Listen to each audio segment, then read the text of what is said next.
Hey guys, it's been a while since I've made a video, but I thought I'd come on and talk about a game I'm really passionate about, Moko. It's a Supercell game that came out a while ago. I played during the beta and the first launch of the game, and the relaunch, I didn't even know this was happened because I kind of gave up on Moko a while ago, but a relaunch happened. I just realized it and I just learned about it. I was like, whoa, a relaunch of Moko? Might as well check this out.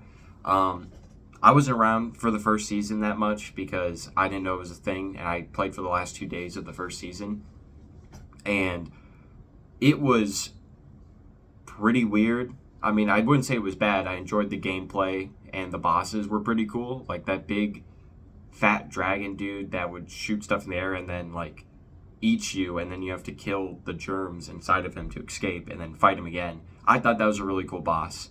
I enjoyed it. But the problem I have with this is that it's a lot different from when I played during the beta and first launch. And I don't understand why they removed gadgets.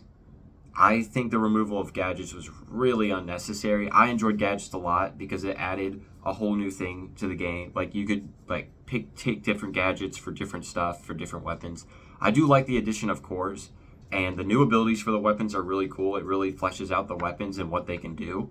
So I do like that. I do like cores, but I think they should bring back gadgets, but you can only take like one or two of them, so you don't have like 6 different abilities, because that would be a little overpowered. Um, and also, I can't remember, but I'm pretty sure there were perks too that you could take to equip onto your weapon and gadgets. If I'm not wrong, it's been a while. So bring back perks. I can't remember if perks were a thing or not. I think they were, but they should bring back gadgets and perks, assuming they were a thing. Bring those two things back with cores. And I understand that it could be a balancing issue. You could make people really overpowered, but I think they should bring back the perks and gadgets. Just nerf them a lot, and they just nerf them. I also think the collection for the cores is really bad. It's really slow and grindy, which I like grindy games, but the problem with that is that it's season 2 launch. Today is the season 2 launch. I played it. I literally sped through all of the content, and what I really, really hate is that they did not launch with enough content, because now I have to wait 16 hours for the next bosses and maps to appear, which I think is stupid. I feel like the elite contracts should all be released at the same time, and at the very end there should be like an ultimate contract that releases later on. I don't think all of them should be released later on. I think that's stupid. I think a few of them that are really powerful should be released later on to like hype you up for a really big boss. I think that's fine, but all of them seems kind of stupid, because I literally 30 minutes ago, it took me 30 minutes to speed through all of the launch content. It was so easy. But I do like the new weapon revamps. Singularity is very cool. When I used it in the first launch, very cool. I really love Singularity, one of my favorite weapons, and I still like it now because I really like that you could just throw a little thing and then change its property as you go. You can make it heal, you can make it teleport, you can make a vortex, or you can make it explode. I think that's really cool. A lot of flexibility there.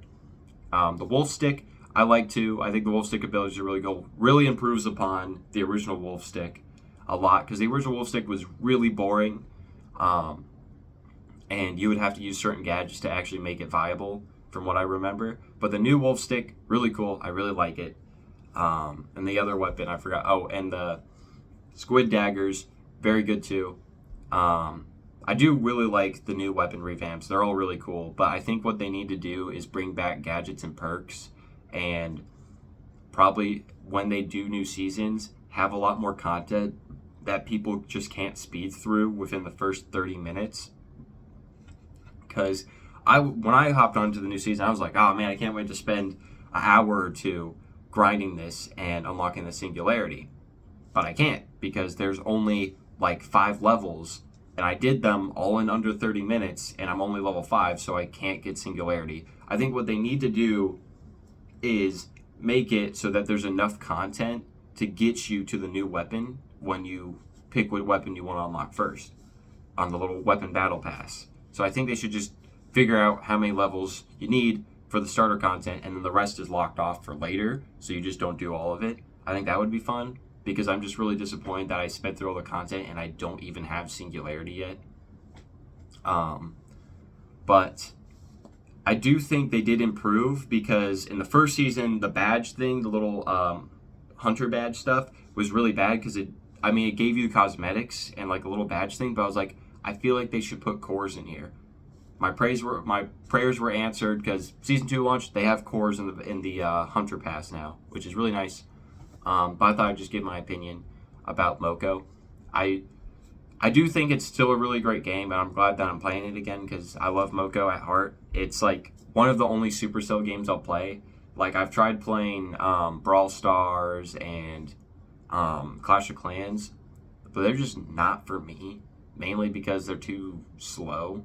I mean, not Brawl Stars, but like, I spent so long playing Brawl Stars. I spent a whole year playing it, collecting all the characters, and I was just like, this is meaningless, because the content is always the same. I'm fighting the same dudes, just in different comps. And it just felt really boring. And like, the events were also really boring. The only event I actually enjoyed when I was playing Brawl Stars was the Angels and Devil event, because the skins were really good. The cosmetics were cracked for that event. The cosmetics were so good. But after that, I was just like, man, this game feels like a drag. So Moko is like one of the only games I like from Supercell. Like, I can play it all the time, because I discovered Moko on accident. I was like on a road trip, and I was like, man, I need a mobile game to play before I go, because I won't have internet. I'll have mobile data, and like, downloading a game using mobile data is kind of annoying. It's really slow, and it charges you extra or whatever. So I wanted to find something. I was like, man, I gotta find something quick. I just found Moko early beta, and I'm like, let's play an early beta game on the road trip. I maxed that thing out, got to level, whatever the max level was back then, I don't even remember. I played the beta, it was amazing. It made that road trip actually worth it. But what really sucked is that the beta ended during that road trip. So for the last 3 days of that road trip, I was like, no, it's gone. And then funnily enough, the official launch happened when I went on the same road trip a few months later, because we had to do the same road trip for reasons, but we had to go back and forth. And the relaunch, or the first launch, happened on the same exact road trip. So I was like, oh my god. So I played the whole thing. It was when the cats were around, when the cat ninjas appeared, they invaded the city. I really like that. I like that event so much, because it's like, oh my god, we have new enemy types. And that's also the problem I have, is that there are new enemies in this season. The Duke, I don't remember him from when I played, so I think he's new. The Diamond Beetles, I'm pretty sure, are new. So there are like some new guys that I haven't seen before, so I like that. But where are the cats? Where are the cats? Also, does anyone else remember the story where there was like that corrupt dude that you had to fight? I remember that. There was that guy you had to fight who was like a corrupted Moko hunter, and he was like, shit, magic. There's no one. I remember that like vividly, playing through that whole boss, and he was a really good boss fight. But where is the Moko story? I feel like it's just gone, because there was like a whole storyline, and like the quest that you had to open up your little taskbar and like text the Moko hunters, and like you would eventually get to that boss fight for like, playing through the story. What happened to the Moko story? Are we just gonna like get rid of that? Because it seems like the developers are just wanting a clean slate, because the Moko story is gone. The entire HUD that was a thing in the first launch, gone. Like, there is a lot of stuff that was from the like first launch and the beta, gone. Like the Moko story, gone. Gadgets, gone. Passives, gone. There's so much stuff missing from the game that really disappoints me, because a lot of that stuff made the game worth playing and created so much content to play through, and it's all missing. I really hope that this season or next season they bring all that stuff back, because right now the content is severely lacking. I expected there not to be so much content, because, first season of the relaunch, Second season just started. Hopefully they bring back some stuff from old Moko, and I'd really enjoy that because Moko is one of the best Supercell games I have ever played. It's very near and dear to my heart, so I'd really enjoy it if they brought some stuff back. But that's all I had to say about the game. Hopefully they bring some stuff back. Still, one of my favorite games I've ever played. One of the only mobile games I've ever enjoyed, other than Brawl Stars for like 1 year. But, I love Moko. And, Moko devs, if you see this, please bring back some of the old stuff because it was really enjoyable. Yeah,